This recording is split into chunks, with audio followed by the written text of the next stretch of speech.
She was only 14 years old, full of life, with a spark her friends remembered instantly. Patsy Morris loved to laugh, to gossip, to bask in the whirlwind of adolescence. She wore her school uniform with the awkward grace of someone caught between childhood and the edge of adulthood. It was June 16th, 1980, a Monday like any other in West London. The city pulsed with its usual rhythm, traffic crawling down Chiswick High Road, school children spilling from classrooms, neighbors tending their gardens under a warm summer sky.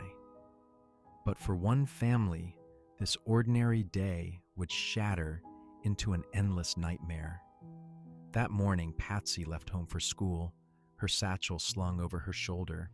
She had argued with her parents before stepping out the door, just a fleeting quarrel, the kind every family has. By late afternoon, they expected her back, her laughter filling the house once again. But she never returned.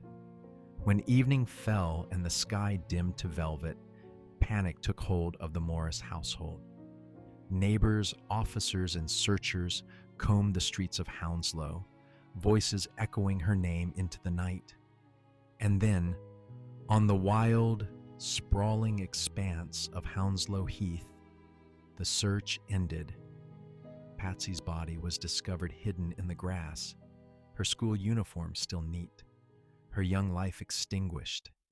She had been strangled, silenced in a way both deliberate and intimate. No cry was heard. No one saw a thing. Her killer melted back into the city, leaving only questions behind. And for over 40 years, those questions remain. Who killed Patsy Morris? And why? Before we step deeper into this haunting tale, remember, this is Whims and Whispers, where silence speaks and shadows remember. If you believe some mysteries should never be forgotten, subscribe now, like this video, and share it with someone who still listens to the dark. And don't forget to leave your theory in the comments below, because maybe, just maybe, the truth waits for those who are willing to ask.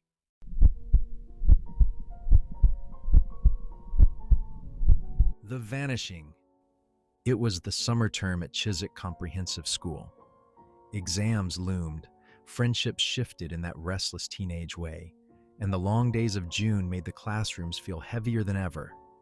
For Patsy Morris, only 14, school was a mixture of routine and rebellion. She wasn't a troublemaker, but like many teenagers, she carried her own quiet storms. That morning, Patsy had clashed with her parents. The details were ordinary enough. An argument about school, perhaps about rules, or her growing independence. Words were exchanged, voices raised, and then she was gone. Out the door with her satchel, her dark hair catching the summer light. None of them could have guessed it would be the last time they'd see her alive. At school, Patsy attended her lessons as usual. Friends later described her as chatty, even cheerful, though there was a restlessness about her that day. Some said she had mentioned skipping her final class. Whether she wanted to avoid a teacher, to escape the weight of the earlier argument at home, or simply to enjoy the warm afternoon, no one could say. What is known as this? Sometime after lunch, Patsy left the school grounds. Alone. The walk from Chiswick Comprehensive to her home was familiar, about 2 miles past rows of houses and the edge of the heathland. Dozens of children walk similar paths every afternoon, but this time, something happened in that brief stretch of freedom. By mid-afternoon, Patsy had vanished. When she didn't arrive home at her usual hour, her parents grew uneasy. They phoned neighbors, checked with friends, retraced the familiar streets. As daylight began to slip away, dread replaced hope. Calls went out to the police. A search began, one that stretched into the fading light of evening. Finally, as torches swept across Hounslow Heath, the truth was uncovered. Among the tall grass and scrub, Just a short distance from the walking path, searchers found her, Patsy, still in her school uniform. Her life extinguished.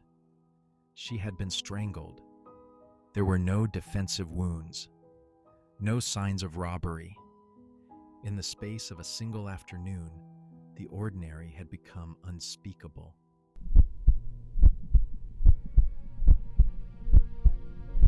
The discovery of Patsy's body cast a shadow that has never truly lifted from Hounslow Heath.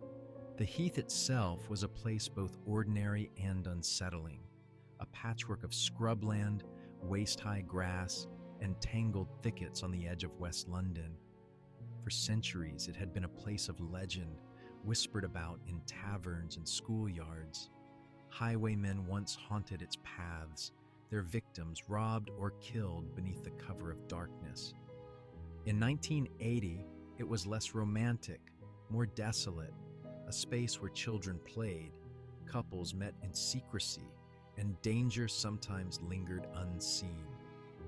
When police officers arrived that evening, their torchlight cut through the long grass. The scene was disturbingly quiet. Patsy lay on her back, her school blouse still buttoned, her shoes nearby. There was no sign of struggle around her, no trail of disturbed earth that suggested a chase or fight. She had been strangled, silenced quickly and deliberately. No knife wounds, no blunt force trauma. Just a pair of unseen hands that ended a young life. Detectives immediately began asking the questions that still haunt the case today. Did she know her killer? Did someone lure her onto the heath? Or did a predator simply wait for opportunity, striking in that brief window of isolation? Her possessions were untouched. There was no theft, no sexual assault. Whoever did this hadn't acted out of greed, nor in a frenzy of lust. It was colder, stranger, and perhaps more chilling, an act of control or of rage. Police cordoned off the area, their boots sinking into damp earth as photographers captured the scene. Locals gathered at the edges of the cordon, whispering in disbelief. A young girl murdered in daylight, on ground their own children crossed every day. That night, searchlights swept the heath. Officers combed the scrub for evidence: footprints, discarded clothing, cigarette butts, fibers. But the killer had left almost nothing behind. No fingerprints, no weapon, no witnesses. Just silence. Forensics in 1980 were limited. DNA testing had yet to revolutionize criminal investigation. What would today be a treasure trove of evidence was, at the time, frustratingly elusive. The press descended quickly. Headlines the next morning told of schoolgirl found dead on Hounslow Heath. Photographs of Patsy, a smiling girl with long brown hair and an innocent gaze, were printed across the papers. A community that had once worried about petty thefts and school truancy now found itself gripped by something far darker, the knowledge that a killer walked among them unseen. And as detectives scoured every lead, a question grew heavier with each passing day. Was this the work of someone who knew Patsy? Or had the heath claimed her at the hands of a faceless stranger?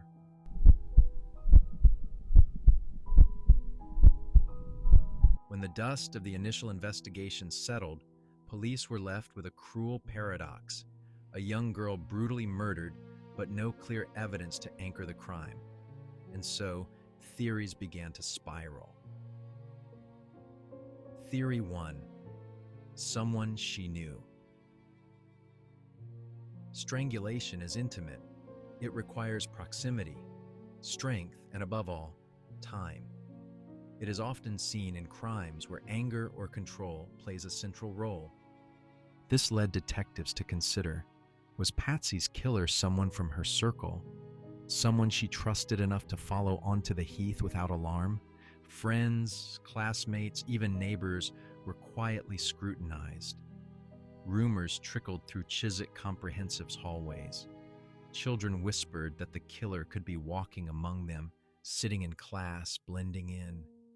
Yet no confessions came. No suspect ever stuck. But the unease remained. How else had Patsy ended up in such an isolated spot, unless guided there by a familiar face? Theory 2. A random predator. Others believed the murder bore the mark of a stranger. Hounslow Heath was vast, open, and crisscrossed with paths known to locals. In the 1970s and 80s, it had a reputation, a place where drifters camped, where criminal activity sometimes unfolded unseen. Could Patsy have been unlucky? Targeted not for who she was, but simply because she was there, vulnerable, alone? This theory, while terrifying, explained the absence of clear connections, yet it left detectives with little to pursue. A predator who struck once, then disappeared, was a phantom, impossible to trace. Theory 3. Levi Bellfield. Years later, the investigation took a darker turn with the rise of a notorious name, Levi Bellfield. Bellfield, convicted of the murders of Millie Dowler, 2002, Marcia McDonnell, 2003, and Amélie Delagrange, 2004, was a predator who hunted young girls and women in West London. He lived near Hounslow Heath at the time of Patsy's murder. But there was a problem. In 1980, Bellfield was only 12 years old. Too young, investigators thought, to have committed such a calculated killing. And yet, questions linger. Bellfield's record of violence began early. Some believe he may have experimented with cruelty long before his teenage years. Neighbors recalled his aggression even as a boy. And chillingly, it was revealed that Bellfield once dated Patsy Morris's best friend. Did their paths cross? Did an early act of violence begin with Patsy? No proof has ever surfaced to tie him directly to the murder, but the shadow of his later crimes, so similar in geography, in victim profile, makes the connection impossible to dismiss. Theory 4. A silenced secret. Some in the community whispered of darker secrets, that perhaps Patsy stumbled upon something she should not have seen. That her death was not the random act of a stranger, nor the rage of someone close, but the cold calculation of someone covering their tracks. The lack of theft, the absence of assault. These spoke of purpose, a motive hidden beyond the surface. The unanswered puzzle. Each theory casts its own spell of dread. A trusted face, a faceless predator, a future serial killer, or something else entirely. But decades later, the evidence has yielded no resolution. The file remains open. Patsy's killer remains a ghost.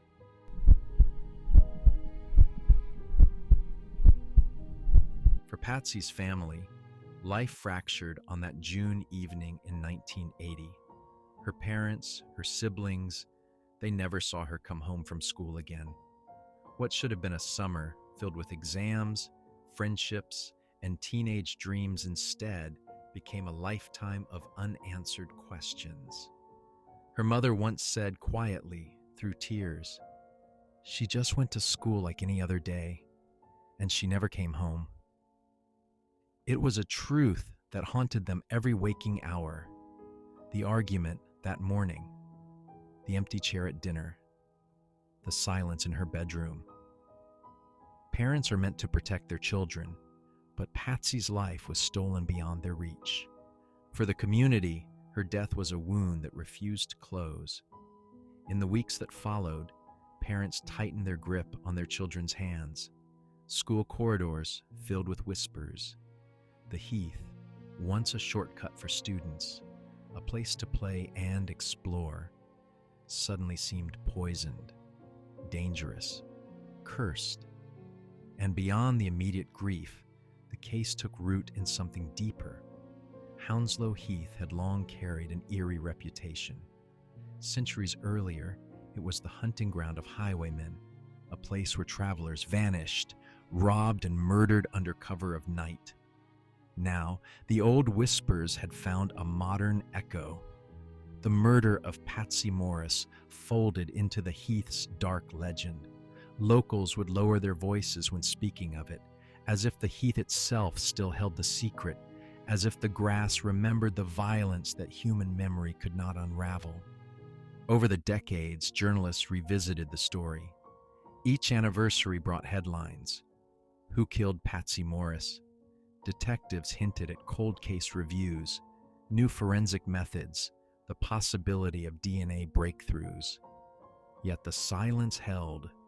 For Patsy's family, the silence was crueler than any answer.